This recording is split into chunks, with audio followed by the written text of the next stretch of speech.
Cowboy Logic, Episode 11. What a Cowboy Taught Me About Fear. To Cowboy Logic, I'm Ann Dunbar, and today's story is about fear, the quiet kind that lives just under the surface. And the lesson I learned didn't come from a ranch hand or a rodeo rider.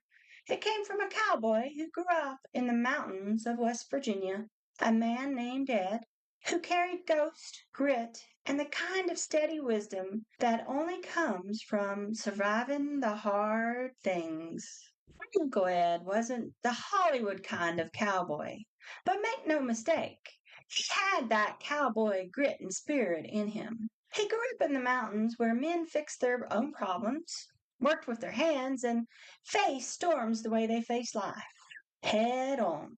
Then he became a Green Beret in the Vietnam War, a young Appalachian cowboy thrown into the darkest places imaginable.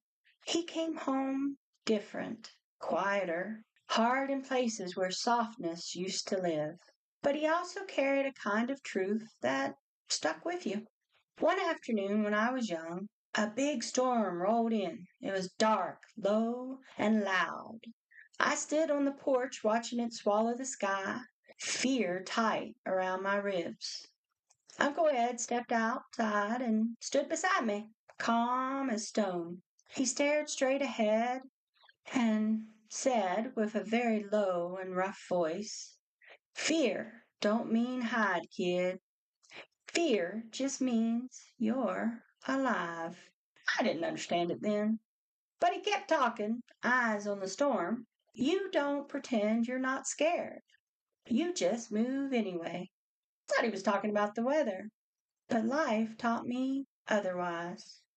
Fear doesn't always show up with lightning and thunder and loud noises. Sometimes it shows up quietly. The fear you'll fail, and the fear you'll disappoint people, the fear you're not enough, the fear the past will repeat. The fear your dreams are bigger than your strength. For years, I thought fear meant I wasn't ready, that strong people didn't feel it.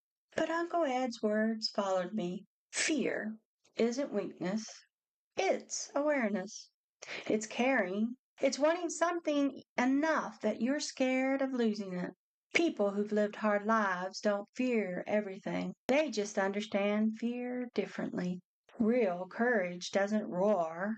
It whispers, quiet, steady, a single step taken while your heart is trembling. That's what he meant. Fear is with me every time I write, every book I publish, every draft I start, and every scene that hits too close to real life. Fear sits right there beside me, and it's in my characters too. Gabe fears failing the people he loves. Anya fears being found.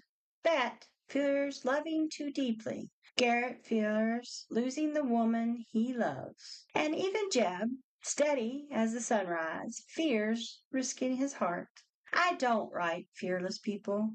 I write people who feel the fear and move anyway. Because that's where the truth lives. That's where healing happens. That's where love takes root. And on days when doubt creeps in, I hear Uncle Ed again. Fear don't mean hide, kid. Fear just means you're alive. And so I keep writing. Uncle Ed wasn't perfect. He carried things most of us never will. But he taught me something I've never forgotten. Fear is not a stop sign. It's a compass. It points you towards the things that matter, the places where your heart is alive. That's cowboy logic, mountain logic, and life logic all tied up together. So today's cowboy logic is this. Fear isn't your enemy.